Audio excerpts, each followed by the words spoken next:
안녕하세요. 나라TV의 나라입니다. 오늘의 이야기도 요즘 화제의 중심인 김주애와 김여정의 이야기인데요.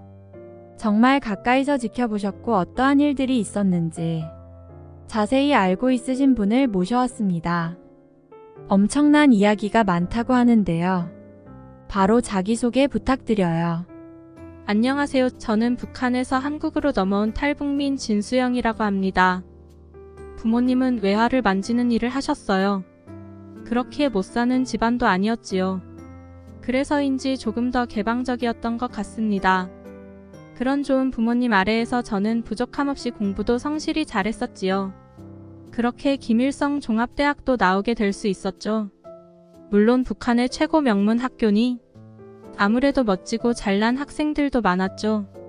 그렇기에 저도 자신감도 넘쳤고 자부심도 있었는데 대학에 들어가자마자 기가 팍 눌리곤 했어요. 하지만 나 또한 이 학교의 학생이니 주눅들지 말고 열심히 하겠다는 마음가짐으로 동아리 활동부터 해서 친구들과도 완만한 교육 관계를 유지했었죠. 털털한 성격에 어느 정도 예쁘장한 외모라서 다들 저를 편하고 좋은 친구라고 말해줬었어요. 물론 여신은 아니었어요. 그렇게 맨날 동무들하고 놀고 이 사람 저 사람 챙기느라 좋은 성적으로 졸업은 못했지만 학교 생활은 즐겁게 했답니다.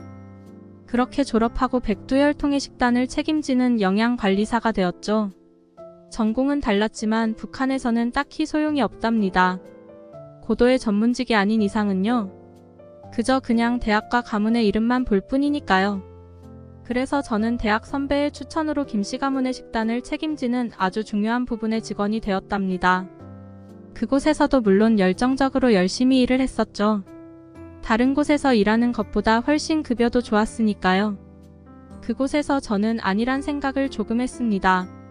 때 되면 좋은 남자 소개받아서 결혼하고 전업주부나 해야겠다는 생각이요. 다들 편하게 살고 싶은 마음은 어딜 가나 똑같으니까요. 말단 직원으로 시작한 저의 하루는 꽤 고되었지만 처음에는 그들이 어떤 음식을 먹는지에 대해 크게 신경 쓰지 않았죠. 그러나 시간이 지나면서 그들이 매일같이 최고급 음식을 먹고 그런 음식을 준비하는 것이 제 일이라는 사실에 약간의 짜증이 밀려오기도 했었죠. 솔직히 말해서 이런 귀한 음식들은 북한 사람들 대부분이 구경도 못하거든요. 자기네들만 먹고 남은 사람들은 구경도 못하고 굶으니 저는 얼마나 소가리를 했겠어요. 그래도 꾹 참고 그래 이들이 큰일을 하는 사람들이니 먹어야겠지라며 합리화하면서 일하기 바빴습니다. 하지만 특히나 김주애의 식단을 준비할 때마다 저는 심하게 현타가 왔었죠. 그녀한테는 고기가 되게 중요하거든요. 반찬에 고기가 없으면 일절 손대지도 않습니다.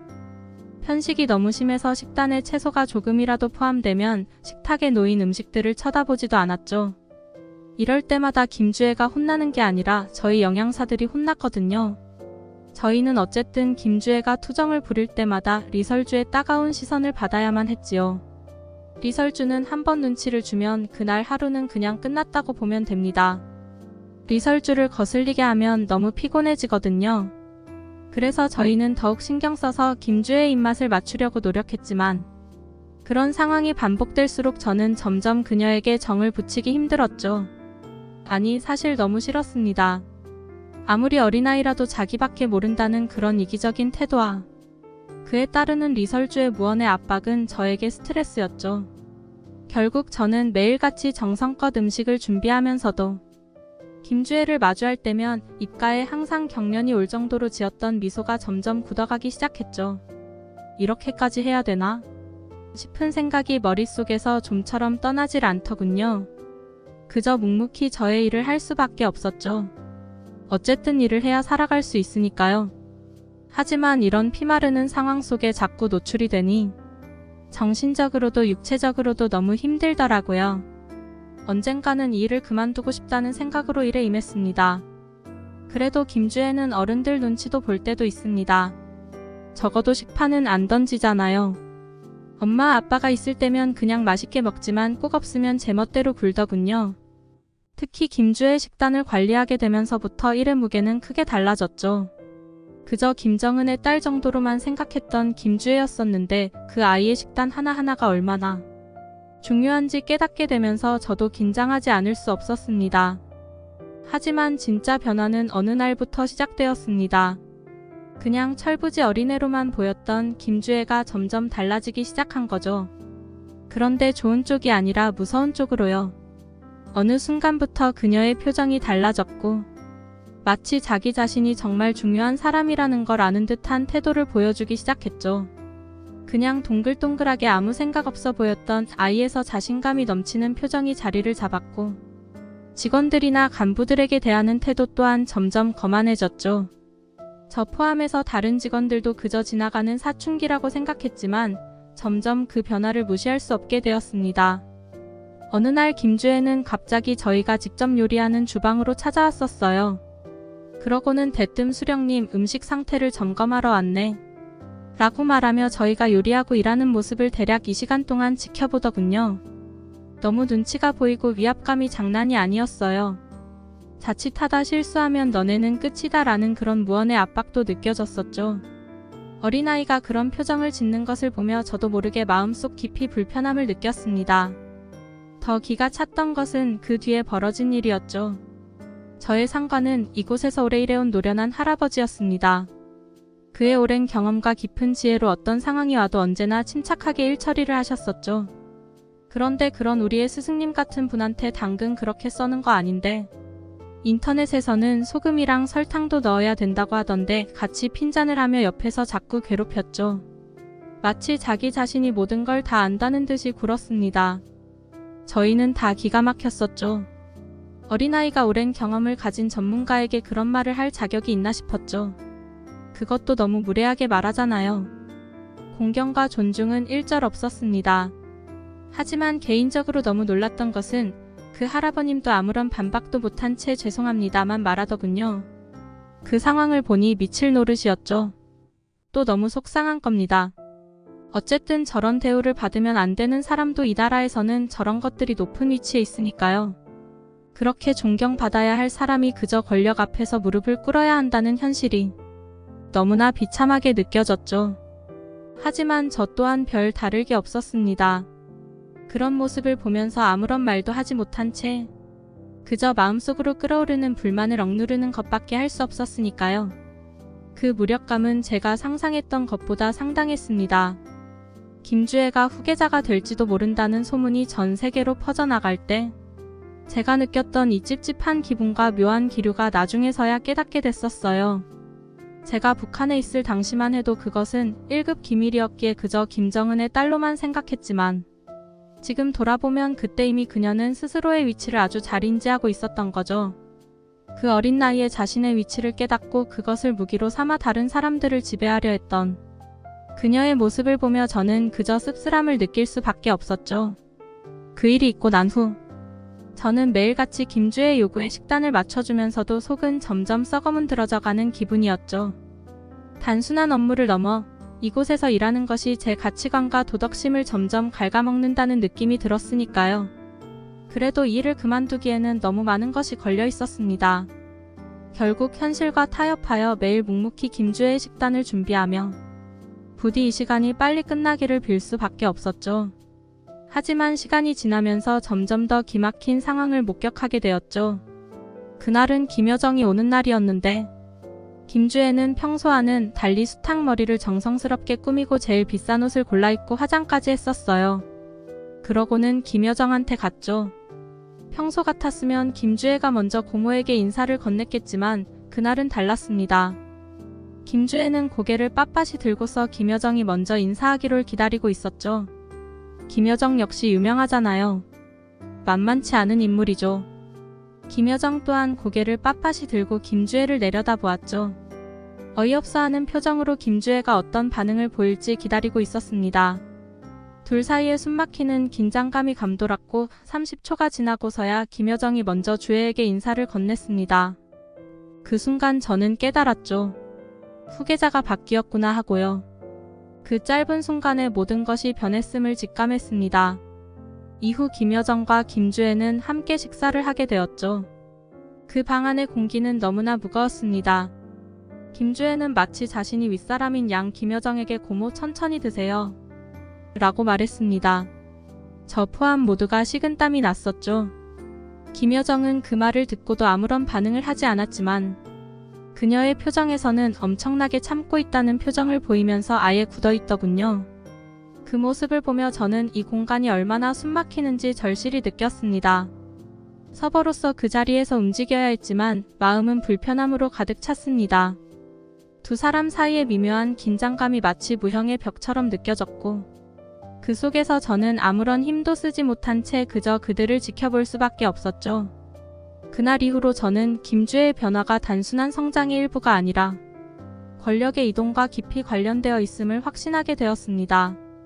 그리고 그 변화를 지켜보며 저는 이곳에서 일하는 것이 얼마나 불안정하고 예측할 수 없는 일인지 다시금 깨닫게 되었죠. 지금도 저는 그날의 숨막히는 긴장감과 감여정의 싸하게 굳은 표정, 그리고 김주혜의 무서울 정도로 거만한 태도가 잊혀지지 않더군요. 이곳에서 일하며 매일같이 마주해야 하는 그들의 세계가 저에게는 너무나 낯설고 힘든 장소나 다름없었죠. 숨도 눈치 보면서 쉬는 기분이랄까요?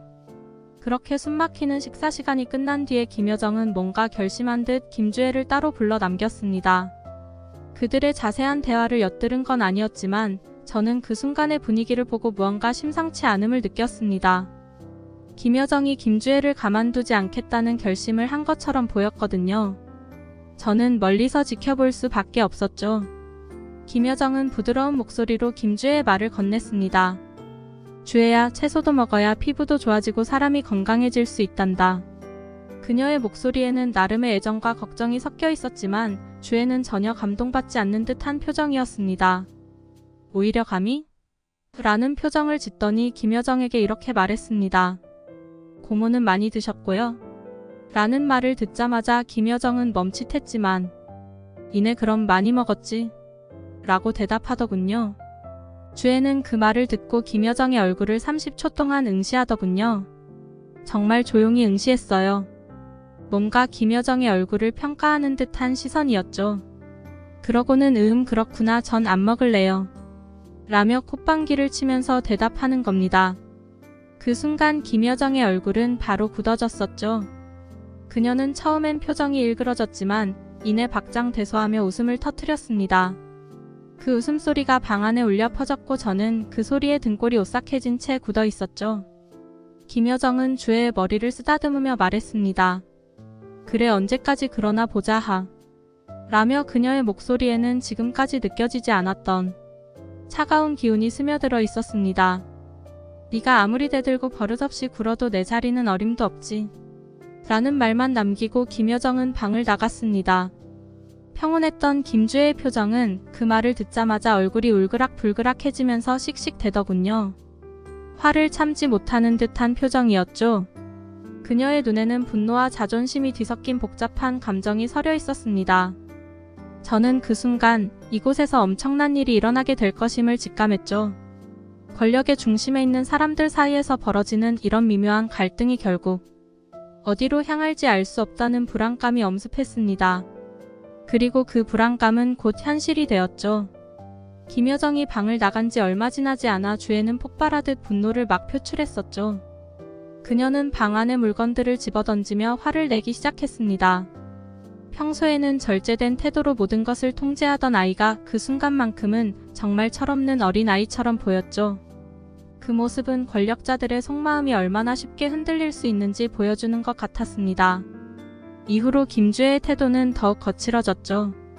그녀는 더 이상 주변 사람들한테 존중은 없었으며 자신의 말이 곧 법인 것처럼 행동했습니다. 마치 김정은처럼 말이죠. 김여정과의 대치 이후로 그녀는 마치 자신의 위치를 더욱 확고히 하려는 듯 보였습니다. 그때부터 김주혜는 주위 사람들에게 더욱 잔혹해지고 자잘한 요구도 심해졌죠. 그리고 그 변화는 저를 비롯한 모든 직원들에게 엄청나게 무거운 압박으로 다가왔습니다.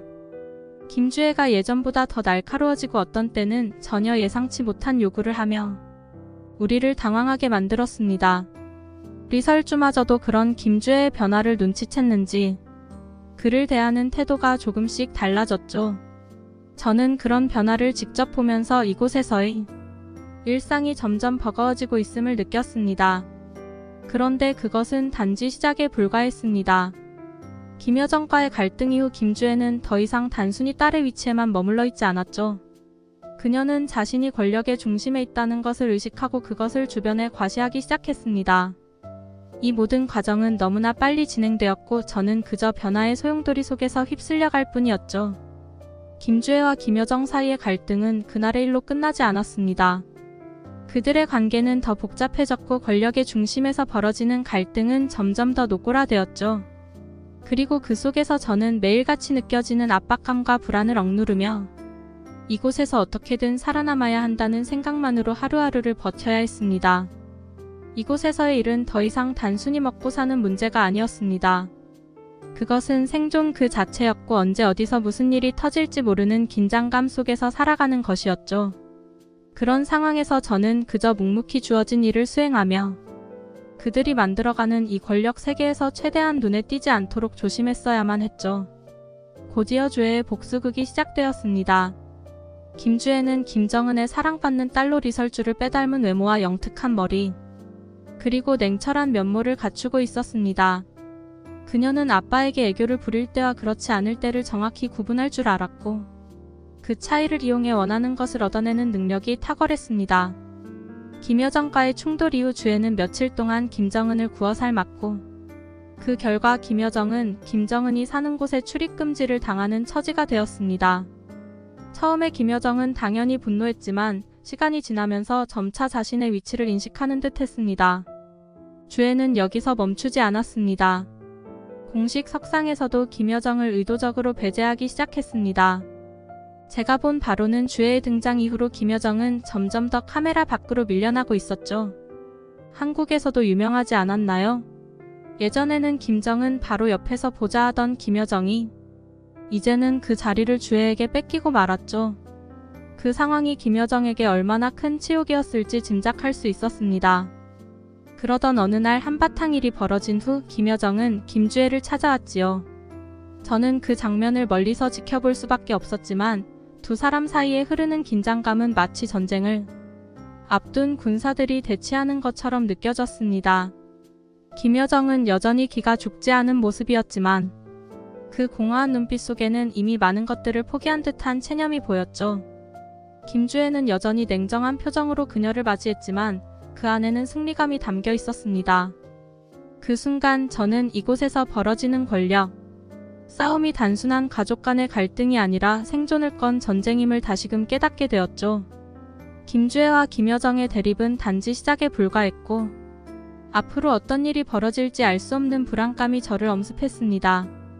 이곳에서의 삶은 더 이상 안전하지 않으며 그들이 만들어가는 이 복잡한 권력의 판에서 제가 얼마나 버틸 수 있을지 고민하게 되었죠. 그래서 저는 결국 탈북을 결심하게 되었습니다. 이곳에서 더 이상 버틸 자신이 없었기 때문입니다. 물론 단순히 권력의 실체에 치가 떨린 것도 있지만 북한이라는 나라는 다들 아시다시피 북한 사람들도 다 압니다. 사상이 강한 사람 말고는 다들 현실을 직시하고 있지요. 이 나라는 답이 없다는 걸 알기에 저는 태어나서 탈북 전까지 북한이란 나라에 대한 회피만 하다가 겨우 어렵게 결심을 한 것입니다. 저도 더 넓은 세상을 보고 싶었고 궁금했죠. 자유롭게 못 살 바엔 죽는 게 낫지 않겠어요? 하지만 그만두는 일조차 쉬운 게 아니었죠. 그래서 죽은 사람의 신분을 바꿔치기 해서 탈북을 시도하였고 결국 성공할 수 있었습니다. 마음 한구석에선 죄책감이 들었지만 한국에 와서 보니 직장인들도 비슷한 공감을 하더군요. 윗대가리들이 정치질을 하면 밑에 사람들만 피해를 본다고요. 그렇게 저는 어렵게 탈북했지만 한국에서 충격적인 장면을 보게 되었습니다. TV에서 김주혜와 김여정의 모습을 다시 본 겁니다. 그들은 여전히 권력의 중심에서 화제의 인물로 알려지고 있으며 제가 떠나온 그곳은 정말 조금도 변하지 않은 듯 보이더군요. 저만 조용히 사라졌을 뿐 그들은 여전히 그 자리에서 각자의 싸움을 이어가고 있었습니다. 그걸 보고 나니 참담한 마음이 들더군요. 최근 저는 한국에서 우물풍선 사건을 직접 목격했습니다. 북한에서 보낸 것은 분명했죠. 처음엔 그저 북한의 도발이라고만 생각했지만 조금 더 깊이 생각해보니 이건 단순한 도발이 아니었습니다. 이건 100% 김주혜가 김여정에게 시킨 일이라고 저는 확신했죠. 김여정은 지금 살아남기 위해 무엇이든 해야 하는 처지라는 것을 잘 알기에 그녀가 이 정도의 유치한 행동도 감수할 수밖에 없었다는 것을 짐작했죠. 솔직히 얼마나 유치합니까? 오물풍선이라니요? 초등학생 수준의 복수라고 해도 과언이 아니죠. 이런 유치한 짓을 김여정이 직접 계획했을 리는 없다고 강력히 주장합니다. 이건 분명히 주애가 고모를 우습게 만들고 그녀를 더 이상 권력의 중심에서 떨어지게 하려는 의도가 담긴 것이죠. 주애는 고모인 김여정이 한 것처럼 보이게 하려는 계획을 세우고 김여정에게 이를 실행하게 만든 거죠. 김여정 입장에서는 이 요구를 당연히 거절 못했을 겁니다. 그녀는 주애의 신임을 얻기 위해서 또 살아남기 위해서 수단과 방법을 가리지 않아야 하니까요. 그 결과가 바로 이 유치한 오물풍선 사건입니다. 하지만 그 유치한 행동이 한국에 끼친 악영향은 결코 가볍지만은 않았죠. 오물풍선이 나라와 도심지에 떨어졌을 때 사람들은 공포에 휩싸였습니다. 그것은 단순한 오물이 아니라 심리적인 테러였으니까요. 사람들은 이 풍선이 어떤 질병을 옮길지 또는 다른 더 위험한 물질이 포함되어 있지는 않을지 두려워했습니다. 또 남북 관계는 다시 한번 얼어붙었고 일부 시민들은 거리에 나와 항의하기도 했으며 이로 인해 사회적인 불안감이 커져갔죠. 저는 이 사건을 보면서 북한 내부의 권력, 다툼이 이렇게나 유치한 방식으로 외부로 표출될 수 있다는 사실의 실소를 금치 못했습니다. 주의 이 복수극은 김여정을 더욱 공경에 빠뜨리면서 동시에 그녀의 위치를 확고히 하는 데 일조했을 겁니다. 그러나 그 뒤에서 희생되는 사람들은 결국 일반 시민들일 뿐입니다. 이제 와서 생각해보면 저는 탈북을 결심한 것이 옳았다고 확신합니다. 그곳에서 살아남기 위해 벌이는 이 유치한 권력 다툼 속에서 저는 그저 소모품에 불과했을 테니까요. 하지만 한국에 와서도 여전히 그들의 영향력에서 벗어나지 못하고 있는 현실이 참으로 답답할 뿐입니다. 그들이 어떤 계획을 세우든 그 피해는 결국 우리에게 반드시 돌아오게 될 것입니다. 오물풍선 사건은 그저 시작에 불과할지도 모른다는 거죠. 이런 일이 계속된다면 이곳에서도 마음 편히 살 수 없을 것 같다는 불안감도 있습니다. 김주애는 마냥 어리기만 한 애는 아닙니다. 저는 그 아이를 가까이서 지켜보면서 알게 되었죠. 어리다고 해서 방심했다가는 큰 코 다치는 겁니다. 김주애가 후계자가 된다고 해서 우리에게 위협이 줄어드는 것은 결코 아니라는 거죠. 오히려 그 아이가 앞으로 어떤 모습으로 성장할지 얼마나 더 무서운 인물이 될지는 알 수 없습니다. 결국 그녀는 적군의 딸입니다. 한국에 와서도 저는 여전히 김정은 일가를 추적하고 있습니다.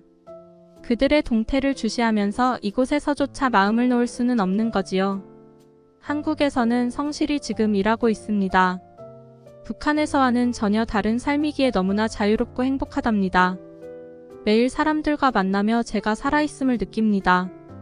비록 과거 북한에서 일했던 경험을 쉽게 잊혀질 수는 없겠지만 저는 앞으로도 열심히 살아가기로 다짐했습니다. 이제는 더 이상 눈치 보지 않으며 불안에 떨지 않고 저 스스로가 삶을 개척해 나가고 싶습니다. 많은 응원 부탁드립니다. 제 이야기는 여기까지입니다. 감사합니다. 네, 수영 씨의 소중한 사연 들려주셔서 감사합니다. 김주애는 정말 만만히 볼 상대는 아닌 것 같군요. 그리고 김여정의 몰락하는 과정까지 점점 윤곽이 보이는 것 같습니다. 하루빨리 북한의 정권이 어떻게 변화하고 있는지 매우 궁금한데요. 여러분들은 어떻게 생각하시나요? 자유롭게 댓글로 의견을 공유해주세요. 이상 나라TV의 나라였습니다. 감사합니다.